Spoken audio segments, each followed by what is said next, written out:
Keluarga Rothschild, yang paling terkenal dari semua dinasti perbankan Eropa, yang selama sekitar 200 tahun memberikan pengaruh besar pada ekonomi dan, secara tidak langsung, sejarah politik Eropa. Rumah itu didirikan oleh Mayer Amschel Rothschild, lahir tanggal 23 Februari tahun 1744, Frankfurt am Main, meninggal tanggal 19 September tahun 1812, Frankfurt, dan kelima putranya, Amschel Mayer, lahir tanggal 12 Juni tahun 1773. Frankfurt, tanggal 6 Desember 1855, Frankfurt, Salomon Mayer, lahir tanggal 9 September tahun 1774, meninggal tanggal 27 Juli tahun 1855, Wina, Nathan Mayer, lahir tanggal 16 September tahun 1777, meninggal tanggal 28 Juli tahun 1836, Frankfurt. Karl Mayer, lahir tanggal 24 April tahun 1788, wafat tanggal 10 Maret tahun 1855, Napoli, dan Jacob atau James Mayer, lahir tanggal 15 Mei tahun 1792, meninggal tanggal 15 November tahun 1868, Paris. Dimulai di sebuah bank Frankfurt, Mayer dan putranya menjadi bankir internasional, mendirikan cabang di London, Paris, Wina, dan Napoli pada tahun 1820-an. Selain perbankan dan keuangan, bisnis Rothschild mencakup pertambangan, energi, real estate, dan pembuatan anggur. Sejak awal abad ke-19, keluarga ini telah dikenal karena kegiatan amalnya yang cukup banyak, terutama di bidang seni dan pendidikan. Leopold Rothschild, 1917.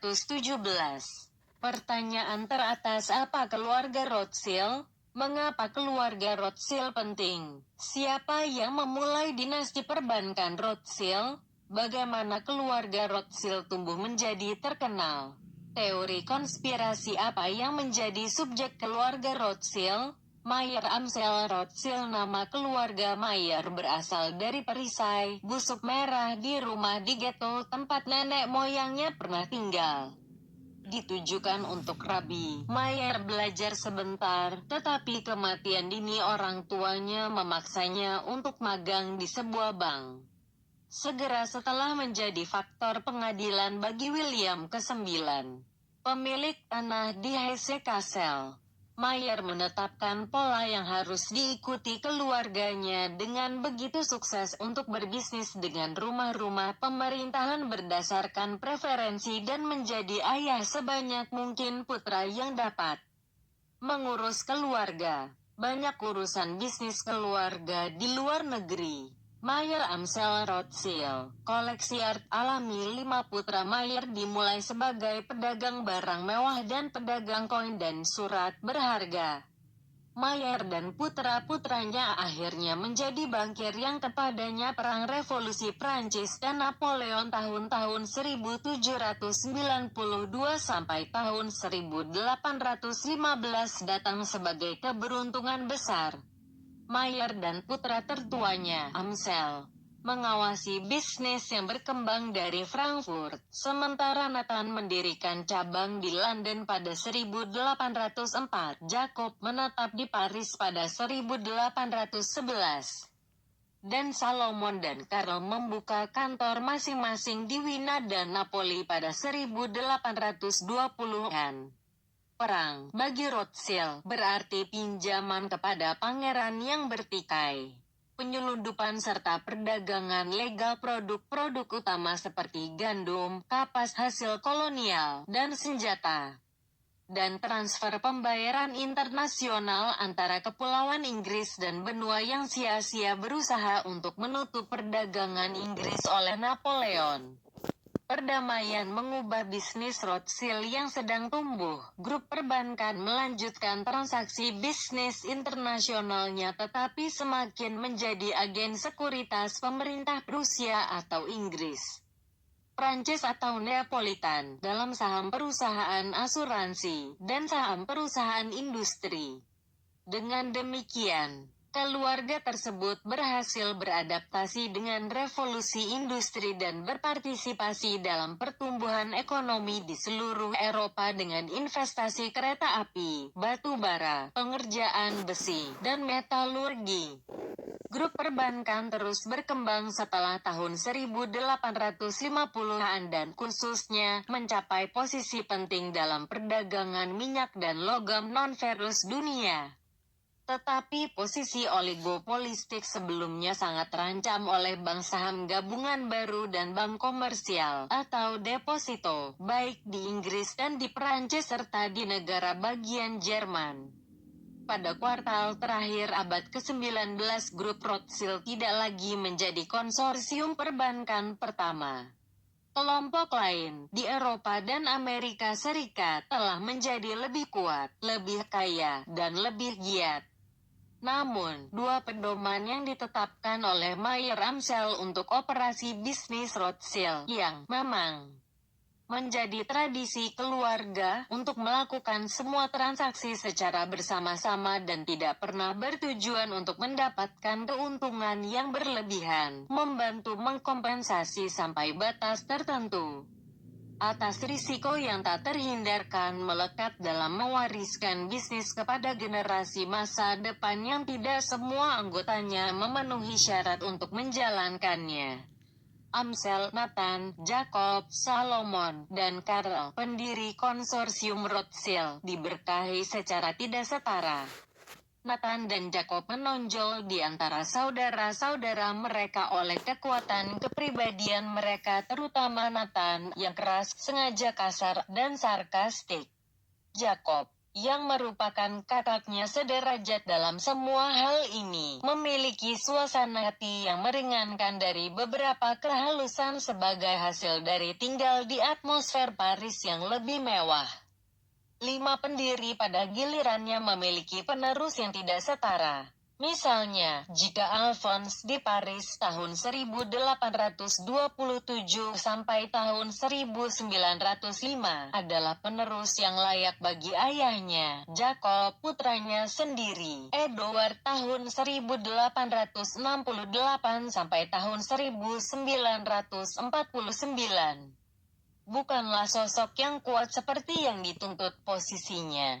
Tapi putra Edward Guy, tahun 1909 sampai tahun 2007, dan sepupunya, Alain, tahun 1910 sampai 82, dan Ellie, tahun 1917 sampai tahun 2007, menunjukkan kemampuan beradaptasi dan ambisi yang luar biasa, sehingga menegaskan elemen konstan dalam sejarah grup selama 1,5 abad, kapasitas luar biasa untuk menangkap peluang dan beradaptasi dalam bisnis serta politik. Generasi keluarga Rothschild secara berurutan juga aktif dalam keuangan dan politik internasional. Dalam memisahkan keadaan tidak langsung dari aspek pribadi dan individu dari hegemoni dinasti selama abad ke-19, orang harus mencatat bahwa meskipun kelompok pertama Rothschild datang sebagai orang asing di negara baru, mereka tidak terbiasa dengan bahasa dan adat istiadat dan tunduk pada kecemburuan dan persaingan bankir lokal. Mereka menonjol dari orang-orang di sekitar mereka karena keinginan kuat mereka untuk mendapatkan tempat di bawah sinar matahari.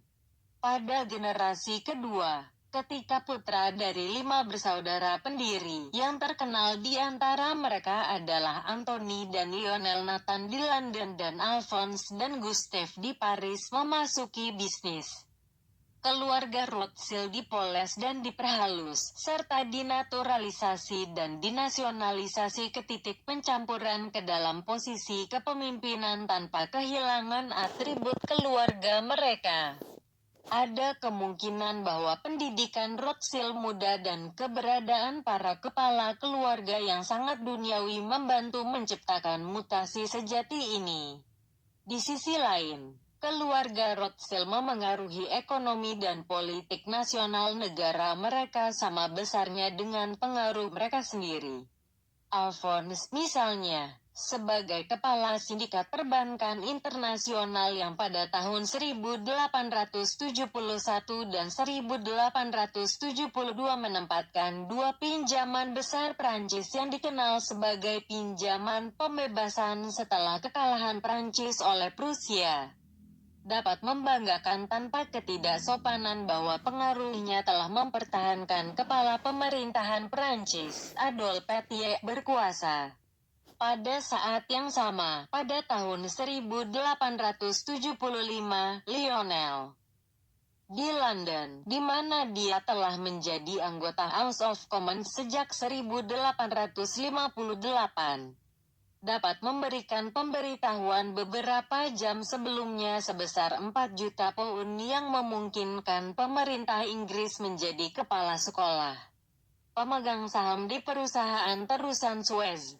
Jelas, kedua sepupunya itu menjadi warga negara penting di negaranya masing-masing.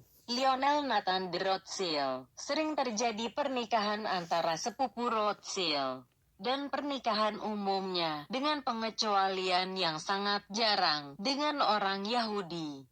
Terlepas dari jumlah keturunan mereka dan kompleksitas silsilah keluarga mereka, keluarga Rothschild, khususnya yang tinggal di Wina dan Paris selama periode Nazi, mempertahankan jenis persatuan keluarga yang diperlukan untuk mengatasi kemalangan besar.